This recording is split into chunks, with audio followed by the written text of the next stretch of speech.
today's vlog, magluluto po tayo ngayon ng no-bake lasagna. Tara, simulan na po natin.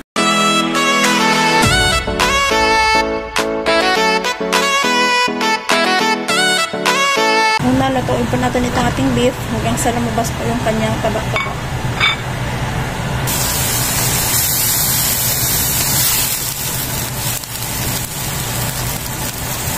Ganyan na yung itsura, guys.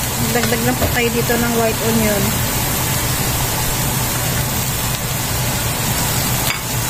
Gisa lang po natin ito hanggang sa maluto po itong ating onion. Pag-add lang po tayo dito ng asin at paminta.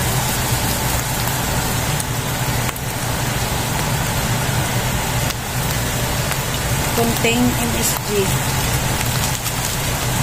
Haluin lang po natin.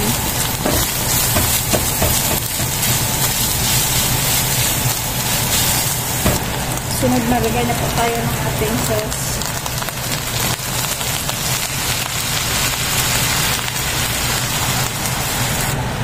At tubig.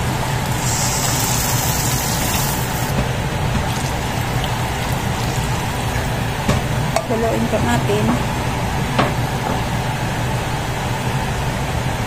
Magagay po tayo dito ng isang beef na nor cubes. Tayin kumulo. Pag malapit ng kumulo, ilagay na po natin itong ating pasta. Hatiin na po natin itong ating lasagna pasta. Ilagay din sa ating sauce. Haluin hanggang sa ito'y maluto. Tayin na po natin hanggang sa maluto po itong ating nilagay na pasta. Yan, dagdagan na po natin ito ng cheese. At isit aside po muna natin ito. Para sa ating white sauce, mag-melt na po tayo dito ng butter. Mag-add po tayo dito ng flour. Hanggang po tayo dito maglagay ng fresh milk.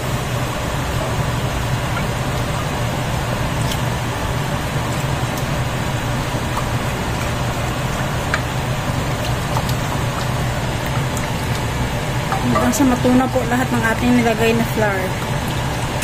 Patuloy na haluin. Ilagay pa tayo dito ng isang mild na chicken cubes para pang padagdag lasa. Ilagay din po tayo ng konting asin. Ang paminta. At konting asukal. Tuloy na haluin hanggang sa ito'y lumapot.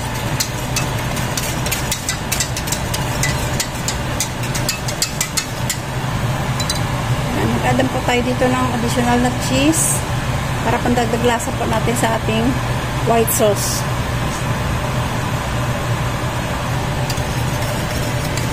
Ayan. Ito ang ating white sauce.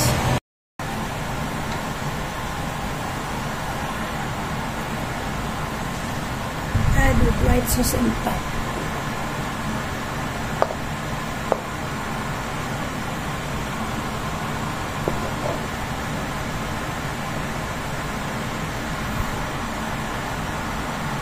And this is our finished product of No-bake lasagna.